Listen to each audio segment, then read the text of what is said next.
Question 13 कह रहा है कि अ जज of Supreme court can be removed by the president. देखो प्रेसिडेंट तो हटाता है, ये तो बहुत क्लियर बात है, लेकिन कैसे हटाएगा वो? इम्पीचमेंट होगा पार्लियामेंट के द्वारा, तब वो हटा सकता है।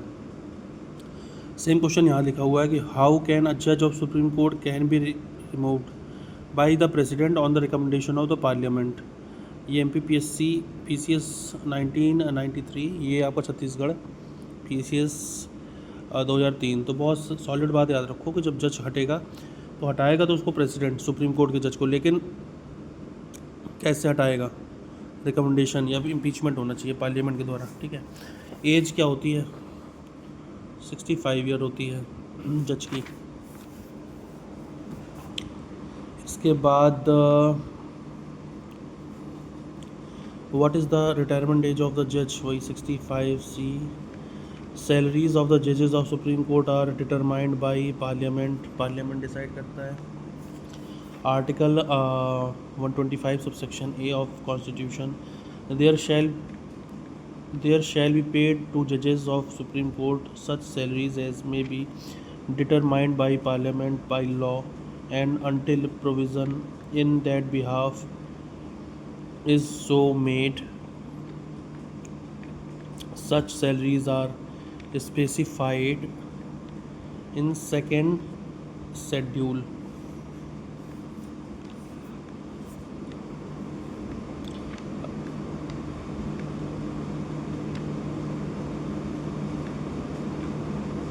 अब एक क्वेश्चन है, पूछा गया है IAS प्री 12 में,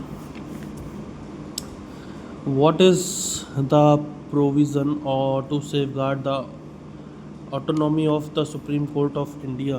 सुप्रीम कोर्ट ऑफ इंडिया के ऑटोनॉमी को सेफ गार्ड मतलब इनमें से कौन कौन से प्रोविज़न करते हैं? जैसे कह रहा है कि वाइल अपॉइंटिंग द जजेस of Supreme Court the President of India has to consult the Chief Justice of India. जी, कंसल्ट तो करना पड़ेगा, तो ये पॉइंट आपका सही है। द जजेस of Supreme court can be removed by chief Justice of India only, गलत। अभी हमने बात करी कैसे हटेगा, जज को हटाने के लिए आपको इम्पीचमेंट करना पड़ेगा, वो पार्लियामेंट के द्वारा होगा।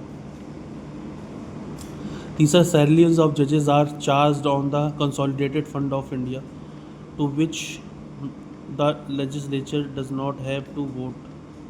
हाँ, legislature does not have to vote नहीं करना पड़ता है। कंसोलिडेटेड फंड से मतलब इनका सैलरी दिया जाता है। जी जी जी, बिल्कुल सही पॉइंट है।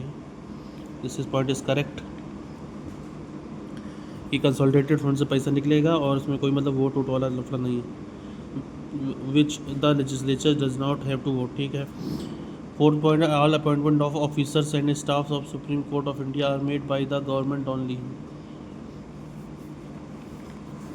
After the consulting the Chief Justice of India. नहीं, ये गलत पॉइंट है। तो पहला नंबर ओनली 1 और 3 का है, करेक्ट है। इस क्वेश्चन को मैं कहूँगा इम्पोर्टेंट क्वेश्चन। नेक्स्ट क्वेश्चन फिर IAS प्री 2005 में पूछा गया था। Parliament can not enlarge the jurisdiction of Supreme Court of India as its jurisdiction is limited to that conferred by Constitution।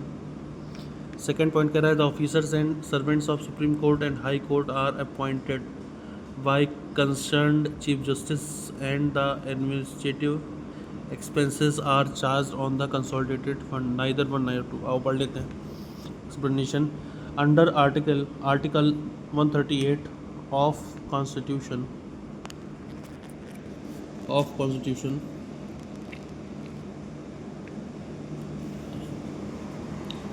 the parliament can enlarge the jurisdiction and power of supreme court with respect to any the matter of the union list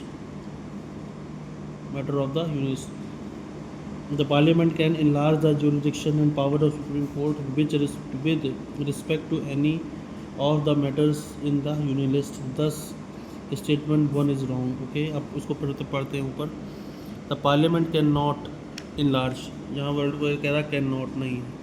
parliament enlarge कर सकती है जो jurisdiction of Supreme Court of India as its jurisdiction is limited to the conferred by the constitution.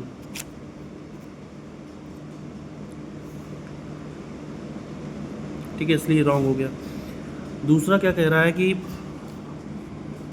दूसरा अपना बोल रहा है the administrative expenses of Supreme Court including all salaries allowances pensions payable to और in respect of officers the servant of court are charge upon consolidated fund of India. ठीक है, consolidated fund से पैसा निकलता है इसका। While administrative expenses of high court charge upon the consolidated fund of state. High court के state से निकलते हैं, लेकिन है वो कंसोलिडेटेड फंड ही। ठीक है, अब यहाँ क्या कह रहा है the officers and servants of Supreme Court and High Court are appointed by the concern Chief Justice and administrative expenses are charge on the consolidated fund of India. अब ये हाई कोर्ट की बात कर रहा है। हाई कोर्ट का कहाँ से निकलेगा, यहाँ पे दिया हुआ जैसे हाई कोर्ट का fund of state, consolidated fund तो है लेकिन स्टेट के फंड से, इसलिए ये क्या हो गया, दूसरा ऑप्शन यहाँ पे गलत हो गया। कंसोलिडेटेड फंड तो ठीक है लेकिन ऑफ इंडिया से नहीं निकलेगा, क्योंकि यहाँ लिख रहा हुआ है हाई कोर्ट। तो हाई कोर्ट का जो निकलेगा वो निकलेगा स्टेट से, यहाँ पर होना चाहिए स्टेट, इस वजह से क्या हुआ, गलत हुआ।